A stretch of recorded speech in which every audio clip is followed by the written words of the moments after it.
Producast, organização e produtividade, porque ninguém tem tempo a perder. Sejam muito bem-vindos ao episódio 41, saiba como se organizar para aproveitar 2019. É isso aí, você que está aí novamente, mais uma semana, é um prazer estar aqui com vocês novamente. E hoje a gente vai ser mais direto, que a gente tem um episódio diferente. Antes disso, tá chegando a hora, hein? Inscrições vão estar abertas aí para o nosso treinamento de Todoist. Vai ter no post aqui mais informações. Nós vamos abrir um grupo, tá? Só falando para vocês que são nossos ouvintes, um grupo VIP no WhatsApp, e somente quem tiver no WhatsApp vai ter um desconto e bônus que o Vander que indicou para mim aqui, que eu falei, você bebeu, pinga, tá louco. E ele mandou pra gente aqui uns bônus que vocês não vão acreditar, vale muito mais do que o treinamento. Então eu falei, tá bom, então você quer, vamos fazer. Então, por favor, acompanhem, domingo à noite a gente abre o grupo, poucos dias para fechar esse grupo em inscrições limitadas, beleza? Não percam, vamos subir de nível aí, vamos estudar. E vamos começar hoje uma série de 12 episódios, tá? É um patrocínio da Suno Research, é uma empresa de relatórios de investimentos, segunda maior empresa desse segmento aqui no país, tá? Então, ela vai estar conosco todos os meses, durante um ano, até dezembro de 2019. E a gente vai falar como que a gente pode aí nos organizar financeiramente, para a gente começar a aprimorar os nossos investimentos. Tá? Então, tudo à base de organização. Na área financeira não é diferente. Tá? Então, agora eu chamo meu amigo parceiro e sócio, Vander. Fala, Vander, tudo bem aí? Olá, Producasters, tudo bem? Eu sou Vander Nascimento. Seja muito bem-vindo aí a mais um episódio do Producast, o seu podcast semanal sobre produtividade e organização pessoal. E nessa semana, a gente, como o Eduardo já comentou, a gente está dando início aí a uma série de educação financeira, porque o nosso objetivo aqui é sempre levar a informação de qualidade e útil e aplicável na vida de vocês, né? De você que está aí nos ouvindo. Então, para falar hoje sobre como se organizar para aproveitar melhor o ano de 2019, eu vou chamar aqui o professor Baroni, que ele é VP de Pesquisa de Fundos Imobiliários, professor há mais de 20 anos em curso de graduação em MBA, e tem uma lista enorme aqui. Ô, professor, pode falar conosco, por favor? Dê aí o seu... Se apresente. Obrigado pelo convite aí, obrigado por essa ponte aí, né, para a gente conseguir unir forças aí nesse projeto grande de educação financeira, porque eu falo sempre que nós temos uma lacuna muito grande, né? Muitas pessoas não conseguem transferir educação financeira para as pessoas porque eles não receberam dos seus pais, dos seus avós. Então eu procuro sempre de maneira muito objetiva trazer o assunto de maneira leve e tentando cada vez mais mostrar para as pessoas a importância de olhar para o futuro, né? Visto que menos de 5% das pessoas hoje no país se preocupam com o futuro. Então o pouco que a gente faz é muito. Então é isso daí, eu dou aula já há 20 anos, estou numa pós-graduação há 10 anos viajando pelo Brasil, literalmente de Manaus a Porto Alegre. Esse mês retrasado, essas semanas passadas eu estive em Belém, estive em Manaus, agora ainda faço Macapá antes de entrar de férias. Então, o objetivo nosso aí é justamente atender todas as demandas aí. Tá? Então, estou à disposição de vocês, fiquem à vontade para perguntar. Vou procurar ser o mais objetivo possível para o público de vocês, porque eu acho que tempo é uma das melhores formas que você tem de saber fazer a gestão financeira também. Uma coisa reflete na outra. Quem não tem tempo não ganha dinheiro, quem não ganha dinheiro não tem tempo. E aí vira uma salada. Então, estou à disposição. Correr atrás do rabo. Exatamente. E eu sou da área de gestão de projetos e uma das disciplinas que eu trabalho é justamente criação de cronogramas, essas coisas todas. Então, o tempo é algo que eu me preocupo bastante. Então, estou à disposição de vocês, tá bom? Muito, muito legal. Acho que não poderia ter sido mais apropriado, né? Falar com o Marcos, que é uma pessoa também que tem essa pegada. Então, esses episódios vão evoluindo, tá? Você que está ouvindo, ele vai começar realmente de um básico mesmo, assim. Hoje a gente vai falar assim, o que fazer antes de você fazer o primeiro investimento, o primeiro aporte, até chegar lá no 12º episódio, a gente vai estar um pouco mais avançado, já falando de outros assuntos, tá? Então, a ideia é aqui realmente de uma maneira tranquila e abordando os assuntos. E muitas perguntas, tá? Podem continuar mandando perguntas lá no Telegram ou aqui mesmo no post e a gente vai respondendo ao longo dos episódios aí conforme dá tempo, tá bom? Então, para começar a falar isso, então, o que fazer, Marcos, antes de começar a investir? Para um cara que nunca investiu ou que já investiu, mas não deu certo, achou que não tá legal, o cara parou e respirou. O que ele precisa fazer? O que você orienta, assim? Qual que é a primeira estágio que esse cara tem que passar? Eu acho que você tem que imaginar como uma pirâmide, né? A base da pirâmide é a segurança financeira. É aquela pessoa que consegue se organizar minimamente, consegue saber o que realmente ele recebe no mês e aquilo que ele gasta. Ele sabe para onde está indo o dinheiro. Ele tem que romper essa barreira, ele tem que se estabilizar financeiramente para que ele consiga dar o passo a seguir. O passo a seguir é buscar justamente a independência financeira. É aquela pessoa que consegue fazer suas aplicações, seus investimentos, perde o medo do mercado, né? Ele sai ali daquele estágio embrionário mesmo de um simples poupador e começa a ser um investidor de fato. Isso aí exige um pouquinho de dedicação, exige tempo, porque você vai ter que começar a fazer leituras, e a Suno ela vem justamente para preencher esse pilar educacional dentro da indústria de investimentos. E aí o último estágio, que seria da liberdade financeira. Eu falo que esse estágio é bônus. Poucas pessoas no mundo vão chegar, né? É Neymar, Michael Jordan, né? Tiger Woods. Então, se você não é tão especial quanto o Michael Jordan, é difícil chegar na liberdade financeira, que é aquela pessoa que compra um Boeing, um jato, tem 10 Lamborghinis na garagem, né? E o mais engraçado é que muitas vezes as pessoas sonham com ter mansões e aviões e esquece do básico e esquece que o mais importante na vida financeira de alguém é poder ser dono do seu horário, poder passear com a família numa terça-feira à tarde. Eu acho que isso que importa. Então, eu defendo essa tese, essa pirâmide, sabe? Começa pela segurança, vai para a independência, e se a liberdade vier, é um bônus. Legal. Uma dúvida que eu queria só colocar antes aqui. Eu li alguns livros, né? Mente Milionária, Pai Rico, Pai Pobre. Eu sempre gostei de ler esses livros sobre educação financeira. E eu queria só corroborar isso com você aqui. Precisa ganhar muito dinheiro para a gente conseguir guardar dinheiro e ter uma vida tranquila? Não, né? Não, primeiro que é rico não é quem tem muito, é quem precisa de pouco para viver. Então, acho que esse é o primeiro ponto. O segundo ponto é que as pessoas não entendem a força do juro composto. Então, elas começam a juntar um dinheiro e depois ela se sente desmotivada porque aquele volume que ela guardou parece que é pouco e que não vai ser nada no longo prazo. Então, eu acho que você tem que começar a tomar gosto, né, e entender que, assim como a gente faz uma atividade física numa academia, ninguém fica musculoso da noite para o dia, ninguém vira um atleta da noite para o dia. Então é um processo, e a educação financeira não é diferente, né? A grande questão é que a educação financeira ela não exige esforço físico, exige um pouco de esforço mental e disciplina, né?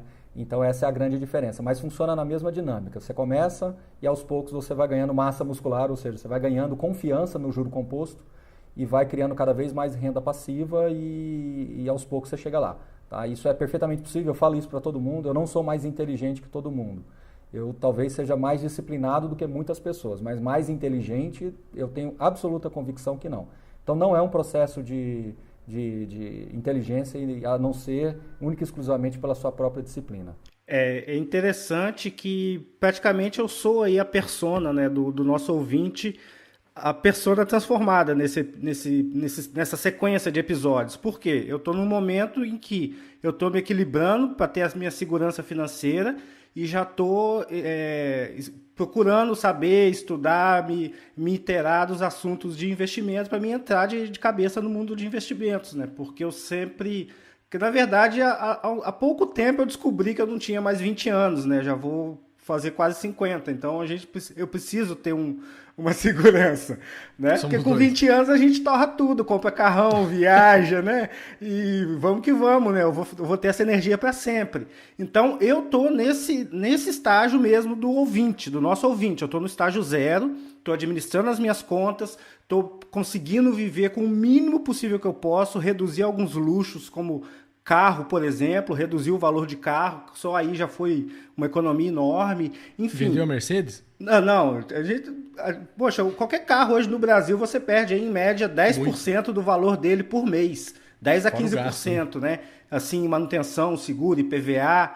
Então, esse mindset, né, também que o nosso ouvinte precisa entender, que vai ter que ter renúncia, né? Nada, como você disse, né? Se a gente não é nenhum Neymar, cara, nós vamos ter que traçar aí um plano e saber onde quer chegar, não é isso? É exatamente isso, Wander. Você colocou bem, e o que eu falo para todo mundo é exatamente isso. Você tem jogo de passivo contra ativo, né? Então, se você acumulou muito passivo ao longo dos seus 20, 30 anos aí de experiência, né? Você vai ter que equacionar isso daí. Não tem outro caminho, tá? O pior que é isso. Não tem... Aliás, tem um caminho, que é você ficar na fila da loteria tentando a Mega Sena da virada. É uma alternativa. É pouco provável, mas é possível, né?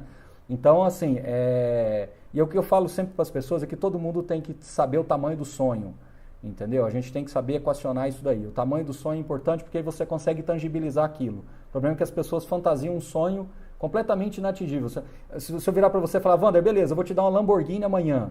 Pô, eu te criei um problema violento, cara. Você não vai conseguir guardar esse carro, você não vai conseguir pagar o imposto, abastecer porque é gasolina especial, se trocar o pneu, quando eu tiver que trocar o pneu, você não dá conta de trocar o pneu, eu te criei um problema. Então, assim, para de sonhar com algo que não faz parte do seu dia a dia. Eu acho que não tem sentido nenhum isso. E como vocês estão falando aí de mindset, né? Eu costumo dizer que as pessoas têm que saber realmente reprogramar o cérebro para tentar ser mais objetivo possível. Eu fiz isso, contando um pouquinho da minha história, eu por algum motivo comecei a me preocupar com isso, não me pergunte por quê, mas eu comecei a me preocupar com isso com 16 anos, 17 anos, que eu comecei a trabalhar muito cedo, com meus primeiros empregos foi na Microsoft, assim, numa empresa autorizada da Microsoft, e eu acabei tendo algumas oportunidades que boa parte dos jovens não tem. E eu nunca fui um cara de muito oba-oba, de muita farra, sempre fui muito mais tímido, assim, mais quieto, e acabei atingindo a independência financeira com 32 anos. Eu falo que isso não é regra, mas o que me fez dar força para conseguir viajar pelo país e conseguir levar um pouco da minha mensagem para frente. Né? Eu falo que você jamais vai me ver ostentando nada, jamais você vai me ver numa foto do lado de um carro importado, jamais você vai me ver com um relógio caríssimo, você não vai me ver com uma marca de camisa cara, porque eu não construí a independência financeira para isso. Eu construí por um motivo simples, eu poder numa terça-feira à tarde ir no cinema com meus filhos, entendeu? Então a independência financeira é para isso, para mim, e não para a questão material. Falam muito disso, né? Que o que é ser rico, né? Ser rico é ter tempo, né? O cara não mede em dinheiro, né? É você ter condições, né? De ficar um tempo X sem trabalhar, que você quiser, por exemplo, e continuar tendo o mesmo padrão, né? Então, assim, é medido em tempo, não só em dinheiro, né? Existe só 2 tipos de pessoa no mundo em relação a dinheiro. Aquele que gosta do prazer do dinheiro e aquele que gosta da segurança do dinheiro. Quando você consegue programar o seu cérebro para segurança e não pelo prazer, você resolve boa parte dos problemas. Boa, boa. Muito boa mesmo. Não adianta, né, você querer atingir a independência financeira se o seu padrão de vida você quer ter um Evoque, né? Então não tem como. Não é só isso. Você já viu que esse pessoal que compra esses relógios caros, eles têm 200 relógios caros? Exatamente. Entendeu? É uma compulsão, né? Parece que porque o prazer dele é comprar o relógio, não é mais... Passou da camada de ter um relógio bacana, entendeu? Não é o relógio, né? É o comprar que é o prazer, né? Exatamente. É o ato. Inclusive, vamos entrar em umas perguntas aqui que os ouvintes mandaram. Uma delas foi o Wander, que a gente já falou um pouco, né? Então, é recomendável zerar as dívidas para começar a investir? Recomendável não, essencial. Eu acho que ter dívida não é problema. Eu acho que você tem que ter dívida. A Ambev tem dívida, só que ela tem uma dívida muito pequena em relação ao patrimônio dela. Então, não tem problema nenhum você ter R$1 milhão na conta e uma moto financiada, entendeu? Eu não tenho nada contra isso. Então a dívida, ela é uma forma que você tem às vezes de viabilizar alguma coisa que você quer sem precisar mexer nas suas reservas. Mas ela não pode, o passivo não pode ser maior do que o ativo em hipótese alguma. Você tem que virar essa chave, porque senão você nunca sai dele, porque você está indo contra algo muito mais forte. Não tem sentido eu receber dos meus rendimentos 0,70, 0,80 por mês e estar pagando 3. É matemática, você não vai sair disso nunca. O Matheus Holstead falou isso. É recomendado zerar porque os juros que você paga no banco são sempre maiores do que os que você tem de rendimento. Lógico. É matemática, não é? Sim, não tem mágica, né?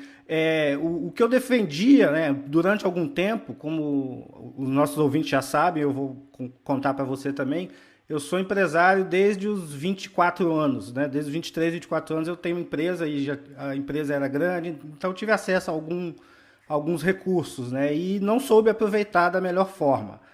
Tá? E o que acontecia nesse período é que eu não tinha orientação, então tinha aquela coisa de comprar para mostrar ou comprar porque saiu um carro legal, não tinha uma racionalidade, né? Não tinha aquela coisa de, poxa, o porquê, né? Sempre fazia aquela pergunta, eu preciso disso? Né? Por exemplo, eu preciso de um MacBook de R$35 mil? Não, o de 14 já resolve. Né, que também, entre aspas, é um absurdo, mas é uma ferramenta de trabalho. Então, acho que essa questão da dívida, também no caso, por exemplo, eu vou montar eu tenho uma agência, tá? Então, eu contratei um designer, eu vou investir num MacBook para aquele cara de R$14 mil, que eu vou financiar em 14 vezes no cartão. Mas o trabalho daquela máquina vai me gerar um retorno maior do que o juro do cartão. Nesse caso, é questão de saber equilibrar, né? De fazer conta, né? Wander, é simples, matemática. Eu acho que tudo se resume a isso. Se você fizer a conta, não tem problema nenhum você comprar 10 MacBooks. Se você tiver profissionais que estão gerando receita que supra isso, não vejo problema nenhum. É questão matemática e não por vaidades próprias, entendeu? Sim. Eu acho que o cara, quando ele começa a colocar vaidade, ou seja, ele ter um notebook caro simplesmente para poder mostrar para as pessoas, né? Eu ter que dar aula com uma camisa de marca para mostrar para os meus alunos que eu sei dar aula, se algum dia eu tiver que fazer isso, eu jamais vou entrar de novo numa sala de aula, entendeu? Legal. Vamos para outra pergunta aqui. Rafael Brecha também está sempre lá com a gente no grupo do Telegram. Quanto do rendimento que eu tenho devo investir? E desse montante, quanto investir conservadora, como arriscar? Essa é a dúvida dele. Tá, resposta simples e direta. A regra diz que entre 10% e 20% é suficiente. Só que eu já fiz muita pergunta para algumas pessoas e elas mesmas se entregam. O cara pega e fala assim, não, eu vou guardar R$500 por mês. Eu vou fazer uma conta de padeiro aqui, tá? Eu vou guardar R$500 por mês. Ah, você quer aposentar com quanto? Não, eu quero aposentar com 15 mil. Aí eu brinco com ele e falo assim, só se você virar uma múmia, você não vai conseguir ter nunca isso, entendeu? Então, cara, de novo, você tem que fazer conta. Então, tem planilhas para isso, acho que depois o pessoal pode até pegar aí algumas para poder brincar, e a gente tem na Suno também, imagino que vocês vão passar isso depois para o pessoal, para você fazer uma conta. Tudo tem que ser equacionado. Se eu guardo R$500 por mês, quanto eu vou conseguir ter de uma renda passiva? Considerando que eu vou parar de trabalhar entre 60 e 65 anos e tem uma projeção aí de mais uns 20, 25 anos pela frente. Eu falo que planilha não foi feita para acertar na vírgula. Planilha foi feita para dar uma direção para as pessoas e não deixar que você faça uma projeção completamente descabida, né? Como essa que eu acabei de falar. Entendeu? Se o cara começar a juntar com 10 anos de idade, R$500, aí tudo bem. Agora o cara que é com 35, 40 anos começar a juntar com 500, não tem mágica nisso aí, né? Não é matemática, né? É matemática. Né? E às vezes o cara nem ganha os 15 mil, né, por mês, né? Não, é engraçado. Ele aposenta e ele se sente o dono o rei da cocada preta, entendeu? Cumpri minha missão, agora eu recebo um prêmio. Exatamente. Eu trabalhei demais, então agora o universo vai conspirar e eu vou ganhar 10 vezes mais do que o INSS ia me pagar. Não tem sentido. E já que o Marcos falou, a gente vai deixar para vocês um link aqui no post, no episódio, onde você vai entrar, baixar uma planilha e você vai entender os benefícios desse investimento. Então, a gente vai gravar inclusive um vídeo mais detalhado sobre isso, mas é uma planilha relativamente simples, que você vai conseguir simular investimentos de longo prazo, justamente isso que a gente está falando, tá? Então você vai conseguir lá colocar, eu quero ganhar tanto, quanto tempo e quanto eu preciso investir. Eu quero investir tanto, em quanto tempo eu vou conseguir. Então tem várias simulações lá que você vai poder fazer e muito legal com uma taxa de juros, com uma taxa aí de rendimento que é de mercado, que a gente tem hoje razoável aí, né? Para a gente ter uma ideia e como o Marcos falou, matemática, né? Tá lá a planilha para te ajudar, mas aquilo ali não te garante nada, mas te dá um norte aí de tempo, de dinheiro e tal. Então nós vamos disponibilizar, vocês baixem aí, brinquem à vontade, com juízo, tá? A planilha é para você dimensionar o seu sonho e jogar um balde de água fria nele, né? Ou não. Mas eu falo muito isso que o Wander falou aí agora. Eu muitas vezes quando eu vou falar sobre esse tema, eu tenho que desconstruir um monte de coisa que está na cabeça das pessoas.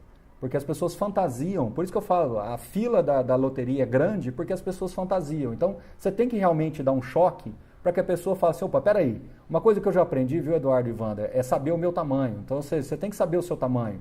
Para de achar que você é uma pessoa que vai realmente conseguir realizar os sonhos do nada e vai brotar tudo do nada. Não, é suor, é dedicação. Eu comecei a trabalhar cedo, conquistei muita coisa cedo, mas ainda não vou dar um cheque aqui, passar um cartão de crédito e sair comprando uma obra de arte de milhões de dólares. Não existe isso.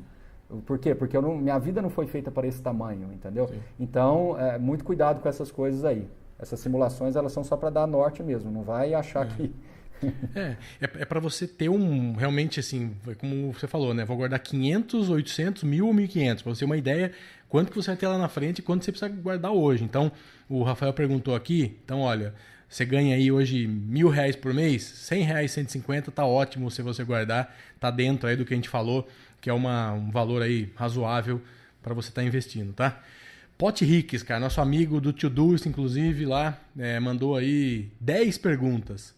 Então vamos selecionar algumas aqui. Depois a gente responde as outras, ou para ele a gente envia lá no grupo, ou a gente responde em outros episódios, tá? Devo me manter em uma só corretora, ou posso usar várias, ou devo? Não faz diferença nenhuma. Nenhuma? Pode ir para a próxima, não. Isso não tem... Hoje em dia não existe a corretora é só um veículo. Ou seja, se a corretora quebrar, os seus títulos, seus fundos imobiliários, suas ações estão custodiadas na CBLC. Então, isso não vai mudar. Você pode ter outra corretora por um conforto ou uma organização pessoal, mas falar que é obrigatória, não é obrigatória. Ele cita que ele acha que é melhor porque é uma oportunidade de ver coisas mais rentáveis. Não enxergo dessa forma. Eu acho que se você for por essa ótica, é muito mais fácil você baixar aplicativos que já faz esse rastreamento para você. Você tem aplicativos que rastreiam e vão achando onde é que tem a melhor oportunidade. Só que ele vai ficar num pinga-pinga, né? Ele vai abrir 500 contas na corretora. Exato. Eu fiz isso ontem no aplicativo do Banco Original e ele te dá os rendimentos. Você pode filtrar por rendimentos. Aí tem lá 29% ao ano. Aí é um fundo mega agressivo de ações. Enfim, ele já faz isso, né? Então, acho que não tem essa necessidade, não. Você vê onde você quer aplicar e aplica, né? Eu falo que o ser humano ele fica buscando alguma coisa para dificultar a vida dele. Isso aí é natural.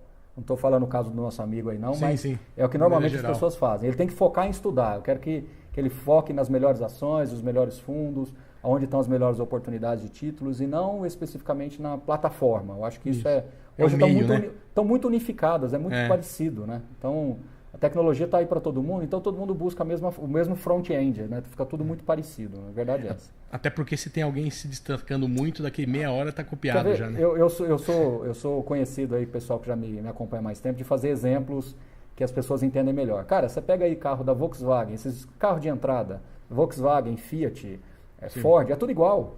Tudo igual. Inclusive o preço. Você vai lá 40 mil, o mesmo preço. O café que você tomou e gostou mais, foi mais bem atendido ali, foi com a cara do cara do atendimento ali, que você achou que se sentiu mais confortável, que você vai ficar. Corretor é a mesma coisa. Mandou e-mail, foi bem atendido, ligou, foi bem atendido, é essa, vamos embora. Aí tem uma outra pergunta aqui, muito abrangente, ampla, mas acho que é legal. Qual que é o melhor investimento? O que ele estudou. Pode ser boi, gado, café, ações, fundo imobiliário, título. O pior é investir sem estudar. E o melhor é você estudar e saber tomar essa decisão. O que você está fazendo. Agora tem volta para ele. Volta para ele uma pergunta. Pergunta para ele qual que é o melhor chocolate. Depende. Tudo depende. Depende, né? Tudo depende. Isso não tem muito a ver com o período também? Sei lá, tá numa época em que a agricultura está ruim, então eu não vou investir nada no milho. Eu falo que é fazer timing, né? O investidor amador, e somos todos nós aí, vamos colocar todos nós aí na lista, vou me incluir aí até propositalmente, nós não temos muita alternativa a não ser ficar dentro daquela zona que a gente tem um pouco mais de domínio. E aí dentro daquela carteira diversificada, você vai realmente buscando as oportunidades que estão melhores. Mas ele não pode ficar pensando tão macro assim, porque igual eu estou te falando, não há mindset que consiga resolver isso. Se ele realmente quiser tomar uma atitude dessa natureza, é muito melhor ele buscar fundos de investimento que já têm implicitamente essas estratégias macro, entendeu? Tem isso, eu não vou citar nenhum para não parecer uma indicação, para não piorar aí a situação e ele tentar achar que essa é a solução para ele, mas tem fundos que os gestores, né, você tem um time que busca commodity, outro time que busca ações, e aí dentro do fundo ele cria multi-estratégia, entendeu? Via de regra, os fundos que tem essa categoria de multi-estratégia, multi-portfólio, normalmente faz isso para ele. Então, se realmente ele achar que isso pode ser vencedor no longo prazo, ele terceiriza, eu acho que é muito mais prudente. Eu acredito também que, no caso, vai depender do objetivo, né? Se o objetivo é de curto prazo, médio prazo, longo prazo, né? Você quer fazer um fundo de emergência. O problema é que às vezes a gente, como de investidor, a gente fica tentando muito adivinhar o que vai acontecer dali na frente, né? E esse é um problema seríssimo, porque você fica pulando de galho em galho ali e dificilmente você vai acertar, justamente por quê? Porque não é a tua profissão. Sempre vai ter alguém no mercado, é uma assimetria natural de informação e a chance disso não terminar bem é muito grande. Aí é onde entram as frustrações. Então eu prefiro que ele estude duas ou três categorias de investimentos, se sinta mais confortável naquilo ali, que ele já vai ser um vencedor. Eu escrevi um artigo em 2016 falando exatamente isso, somos todos vencedores. Quem consegue montar uma carteira de investimentos que tenha renda passiva, todos serão vencedores, sem exceção.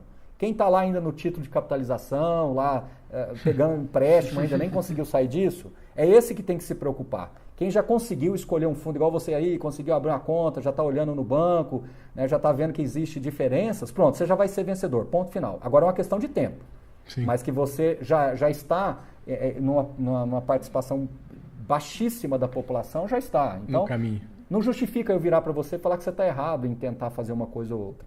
Eu só acho que tem que procurar simplificar, porque no longo prazo o que vai mandar é a tua tranquilidade, entendeu? Exato. Eu encontrei conforto em fundo imobiliário, mas eu tenho amigos de dentro de casa que gostam de outros tipos de produtos. E isso não está certo nem errado. Eu falei isso ontem, inclusive, com o pessoal. Não existe carteira igual. Entendeu? Não existe aquela coisa. Vamos lá no shopping que todo mundo vai comprar uma camisa do mesmo time e vamos andar pelo shopping. Não existe. Não é bloco de carnaval que todo mundo coloca o abadá. Entendeu? Tá todo mundo amigo com o mesmo abadá ali. Não existe isso em investimentos. Você vai ter 10 amigos, 10 posições diferentes, com balanceamentos diferentes. Então, não se preocupe com isso, tá? Legal. Acho que isso que você falou responde uma pergunta que é: preciso de muito dinheiro para investir? Não. Então, se você está investindo, já está certo, né?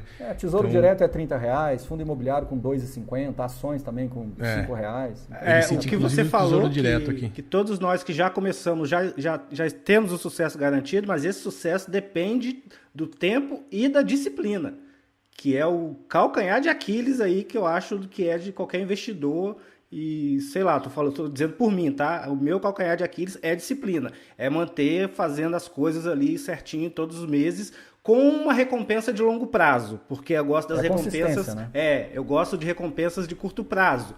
Eu acredito que eu não sou um tanto quanto tão diferente da maioria dos brasileiros, né? Exatamente, você tem que ter consistência.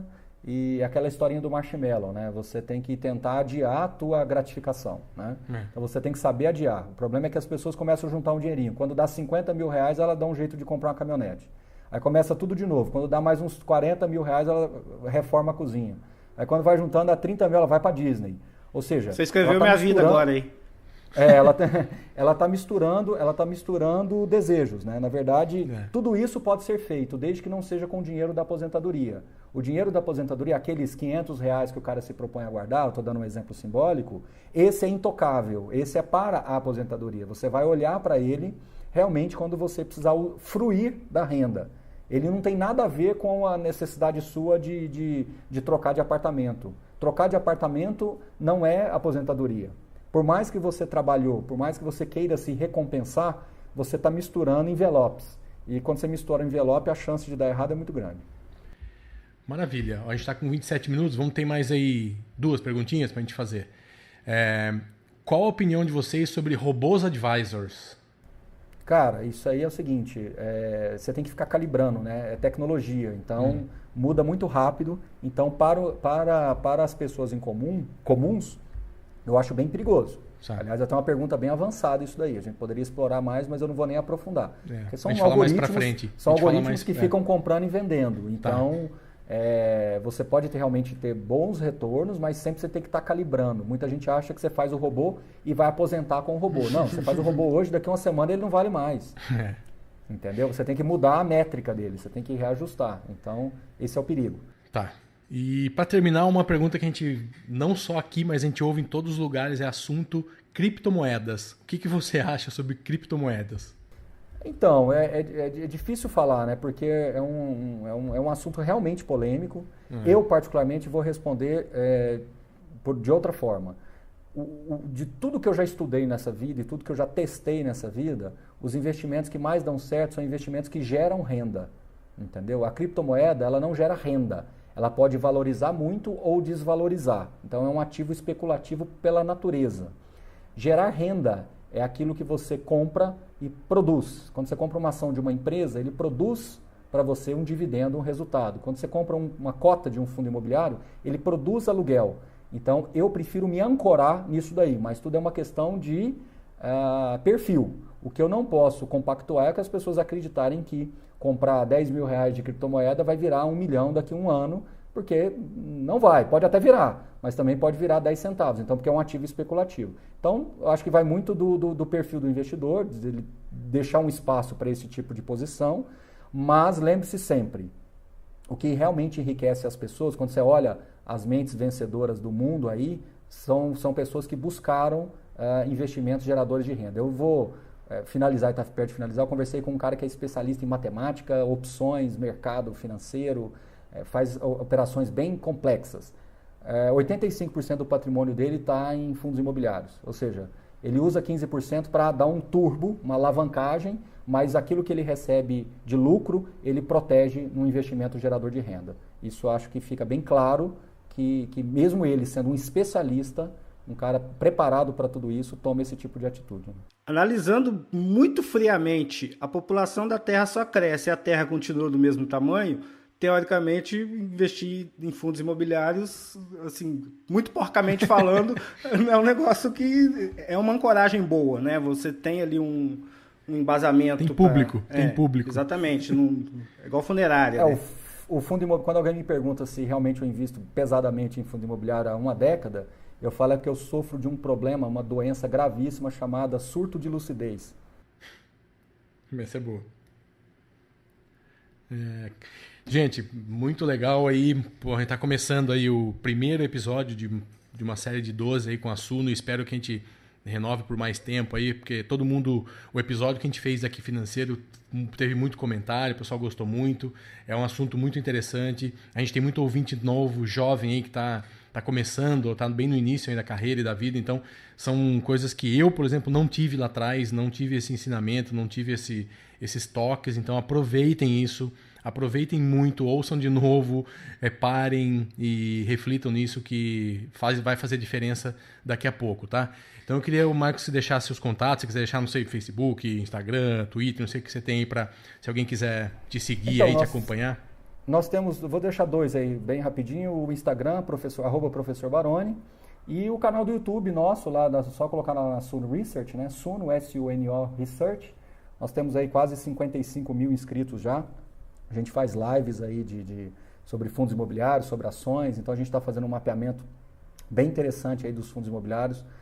Tá ficando bem bacana o trabalho, o pessoal está gostando muito, tem lá nas playlists que o pessoal pode aí com 5, 6 minutinhos ir conhecendo cada um dos fundos imobiliários disponíveis no Brasil. Então, convido vocês a participar de lá. Eu acho que o primeiro passo é romper, como eu disse, a segurança financeira, mas tem que fazer igual o Wander aí, já tem que agora começar a pensar em investir para virar o mindset. Já ajustou, ficou para trás, vamos para frente agora, porque senão fica parado no mesmo lugar. Cara, muito obrigado aí pela sua presença e tudo de bom aí, uma boa semana para todo mundo aí. Um abraço. Forte abraço. Obrigado. Aí, até a próxima semana aí, tchau, tchau. Valeu, pessoal. Obrigado. Valeu.